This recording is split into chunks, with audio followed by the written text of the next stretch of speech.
बीते 20 नवंबर से इंदिरा नगर केशर परिसर में संगीतमय प्रभु श्री राम की कथा का आयोजन डनसेना परिवार द्वारा किया जा रहा है।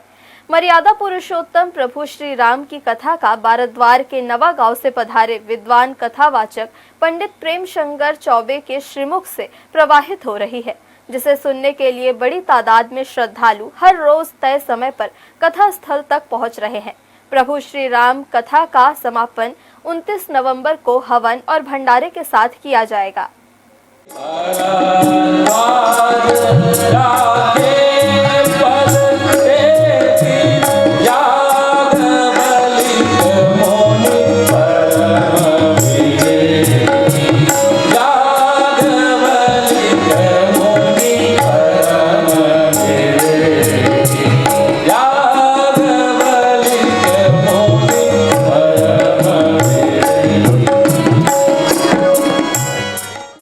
शहर के पुरानी बस्ती स्थित इंदिरा नगर में डनसेना परिवार द्वारा केशर परिसर में संगीतमय श्री राम कथा सप्ताह का आयोजन किया गया है।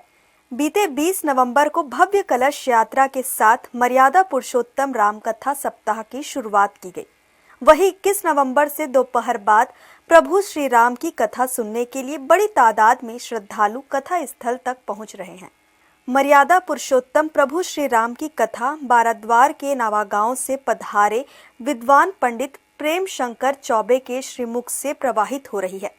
श्री राम कथा का समापन 29 नवंबर को होना है। इस अवसर पर आयोजक संस्था द्वारा भंडारे का भी आयोजन किया गया है।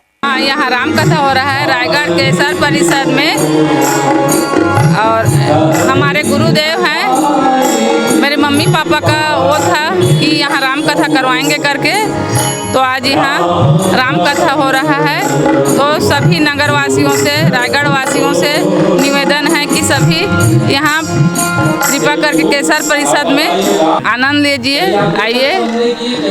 मेरे माता पिता जी का पहले से इच्छा था कि राम कथा करवाना है करके, तो भगवान के आशीर्वाद से आज राम कथा आप देख सकते हैं ये हो रहा है। आज कथा का दूसरा दिन है और रायगढ़ वासियों से आपको सबसे निवेदन है कि आप भी आइए और कथा का रसपान कीजिए। और ये मेरे गुरुजी बारद्वार नवागांव से आए हैं, इनके द्वारा पूर्व में हमारे यहाँ भागवत कथा का भी आयोजन हुआ है, तो यही अभी राम कथा कह रहे हैं।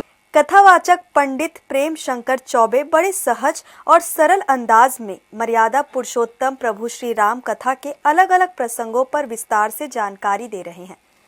पूरे आयोजन की व्यवस्था को महिलाएं ही संभाल रही है, जिसमें पुरुषों का भी सहयोग बना हुआ है। इस धार्मिक आयोजन से समूचे क्षेत्र में भक्तिमय वातावरण बना हुआ है। हर्ष न्यूज के लिए राहुल अधिकारी की रिपोर्ट। अनल बन जरही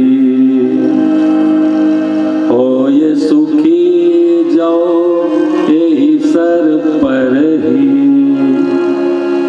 यदि मन सुखी होना चाहता है तो विषय से निकल के राम कथा रूपी सागर में डूबना पड़ेगा, तब कहीं जाके सुखी हो पाएगा। नास्ति गंगा समम तीर्थम, नास्ति मातृ समो गुरु, नास्ति विष्णु समो देवा, नास्ति रामायणात् समम। गोस्वामी तुलसीदास जी कहते गंगा के समान कोई तीर्थ नहीं, और श्री राम कथा कोई तो गंगा की धार है।